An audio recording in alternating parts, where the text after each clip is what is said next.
this morning we're going to go over the number one thing whereby if you master it will bring every other result into your life on with frequency, with in abundance. If you be fruitful and multiply, you will reap what you sow. So I believe recruiting is something that is not, it's not something that you do every other month, or once or twice a year, you double-digit recruit. Double-digit recruiting or recruiting in general is a habit. It's a habit. There's a quote about habits, but it's slipping my mind, and I want to make sure I get it.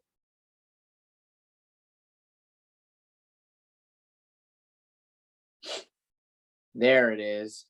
We are what we repeatedly do. Excellence then is not an act, but a habit. Aristotle.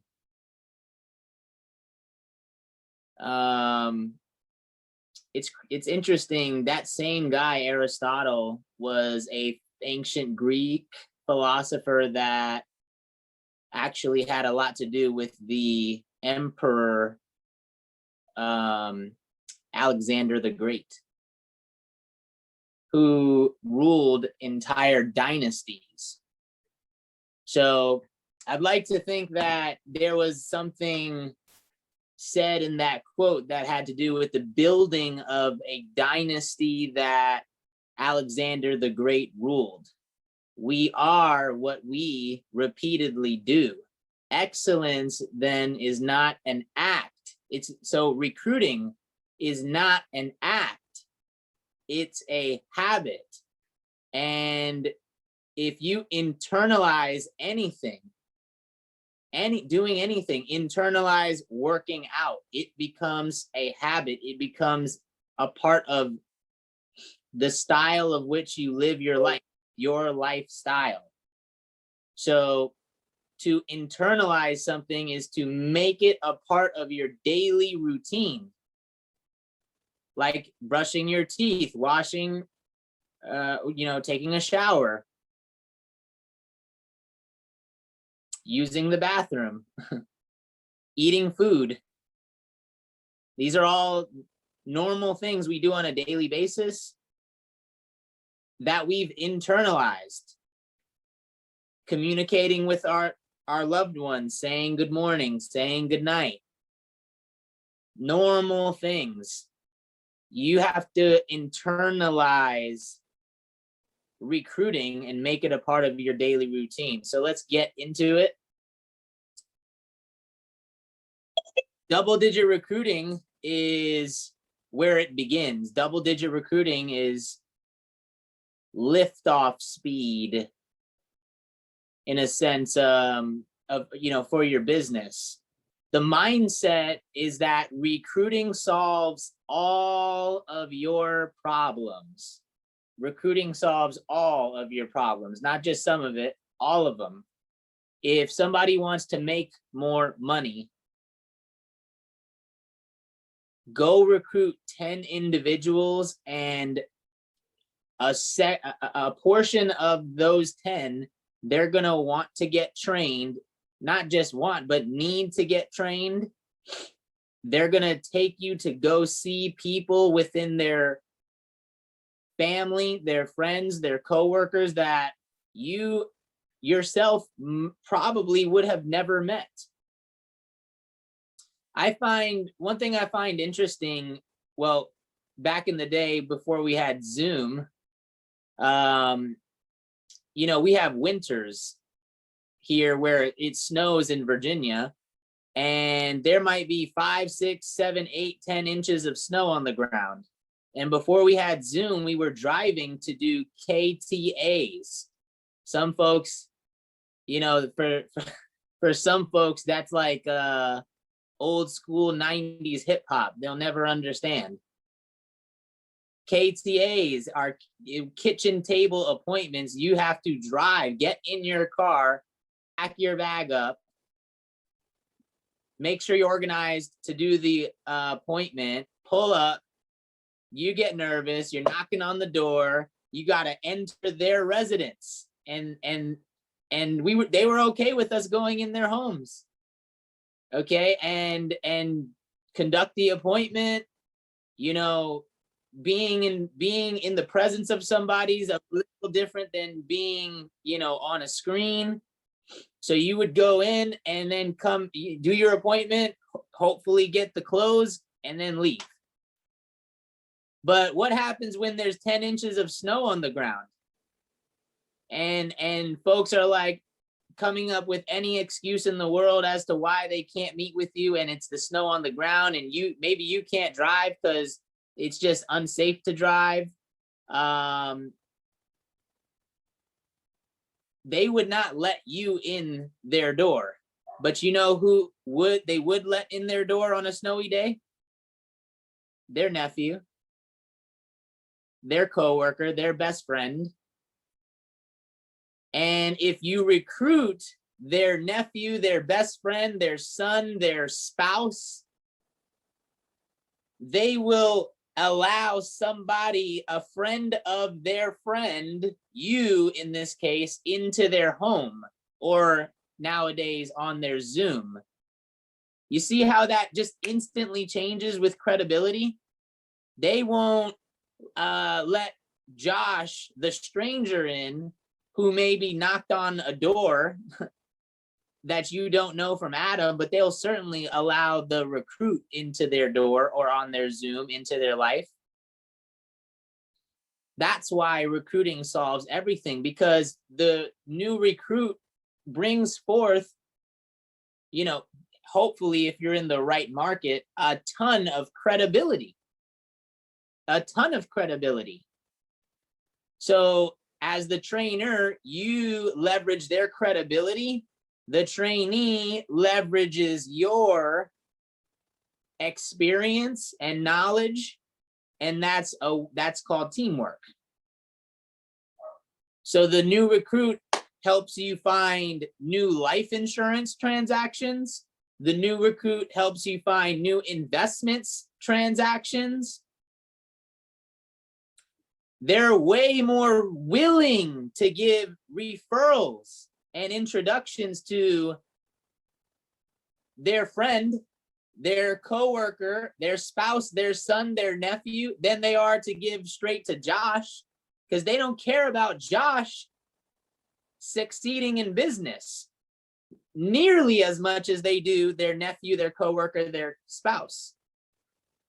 Can I get an amen? They want to see their people that they know succeed. So they're way more willing to give the referrals up. That's why recruiting solves everything. It's the mindset. I can just tell you recruiting solves everything, or I can show you and explain it. Through recruiting, you find more leaders. Ultimately, we're looking to build a perpetual money machine, something that is built to last. A wise man once said, I'm the type of guy that's built to last. And if you mess with me, I'm just kidding. You guys, most people don't know that one, but go listen to some NWA. Shondel's like, where's he going with this? She doesn't know. We're looking to build something that's built to last, something that pays passively. It's impossible to do that when your business is comprised of followers. Nothing wrong with followers. But if you're the only leader, when you leave, what's going to happen to your business and your income? It's either A, going to go down, or B, and this is the more likely one, stop. Because if every single person on your team are sheep and you're the only shepherd, there's going to be no one to tend to the sheep. You need to develop shepherds. When you do that, you'll be able to leave for extended periods of time without being in fear of your business collapsing. The only way to do that, to develop more shepherds and find leaders, is to increase your recruiting. That was what I'm telling you. I got up this morning and I took out the trash. It's not a far trip from me taking the trash out.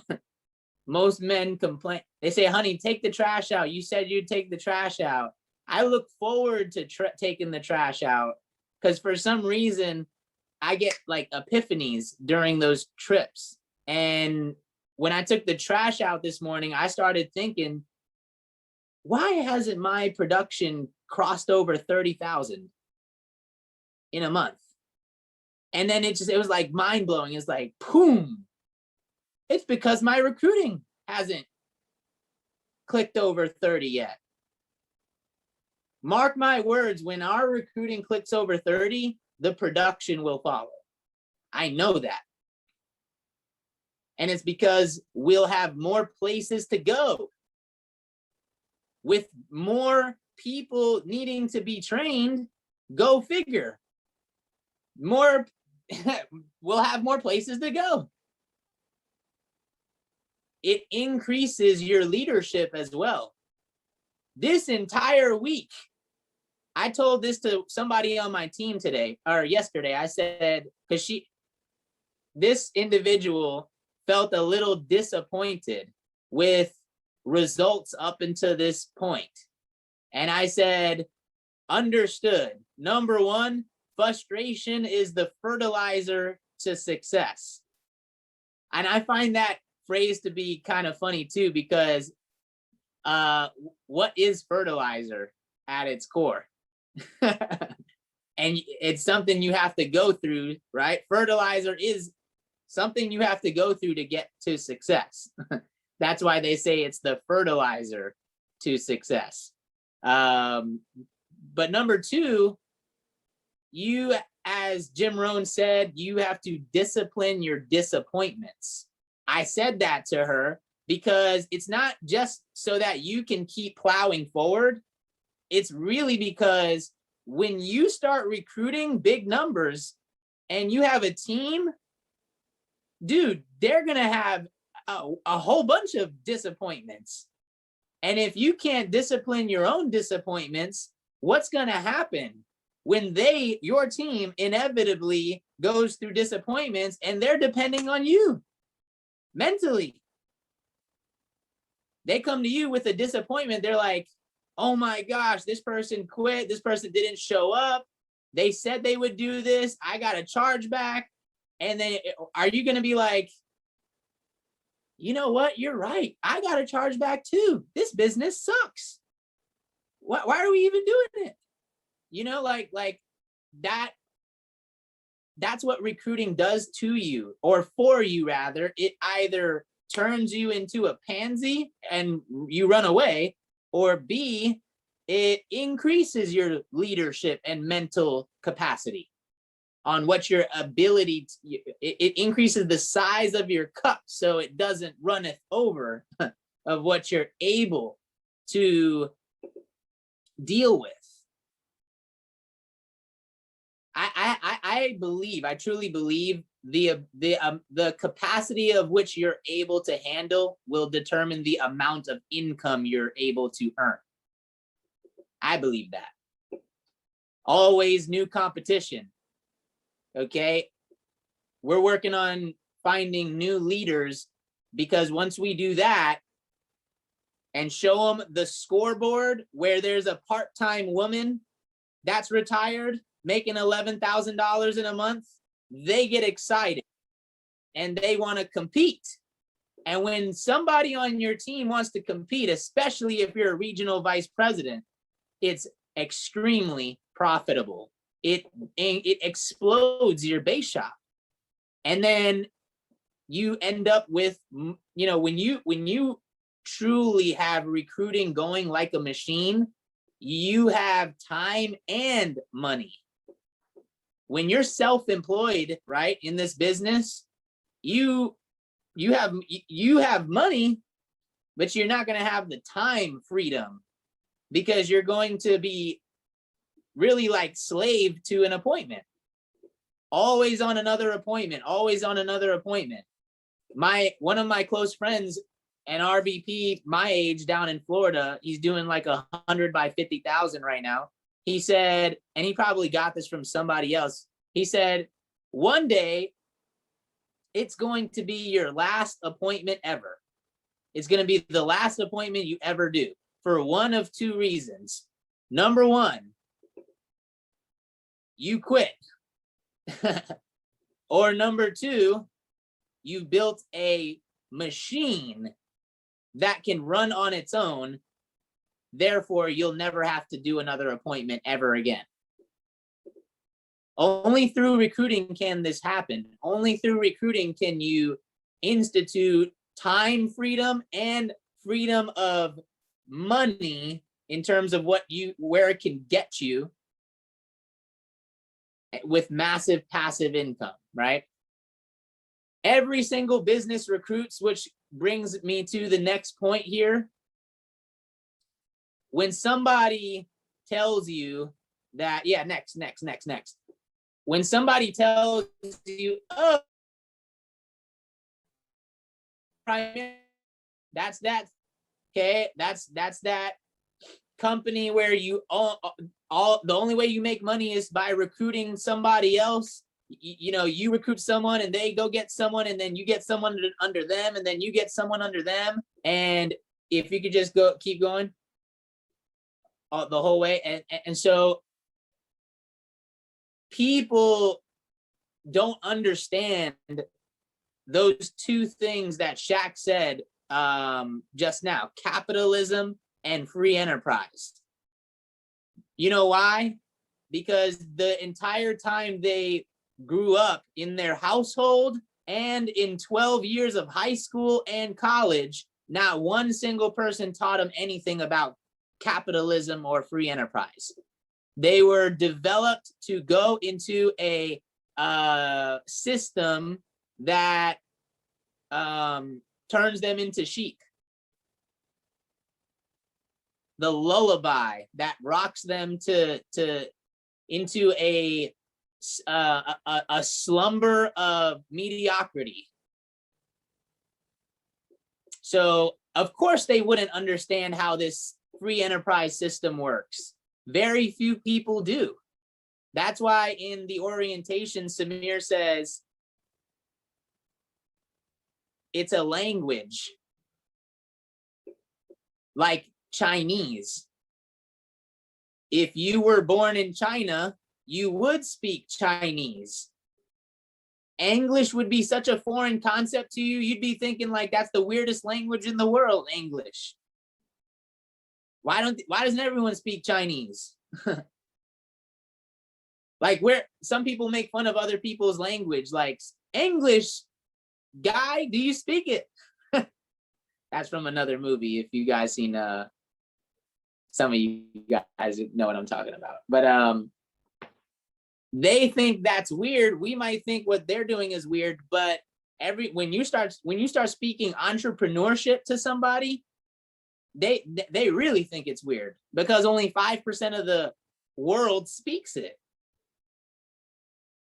But what's interesting is over the last 50, 70, 80 years, two of the best business opportunities in business was the franchise business and real estate brokerage business. It doesn't even have to be real estate, just the brokerage business, franchise business and the brokerage business.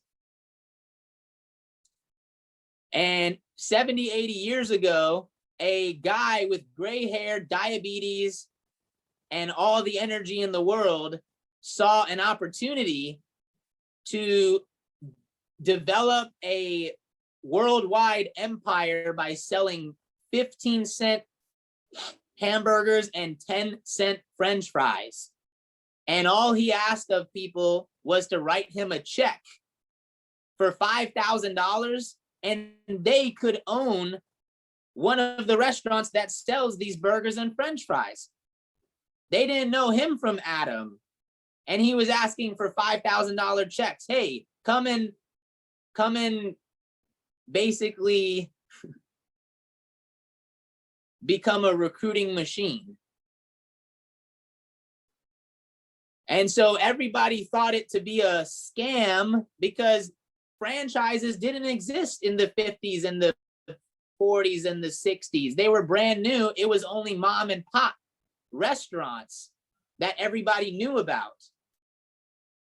Did he stop?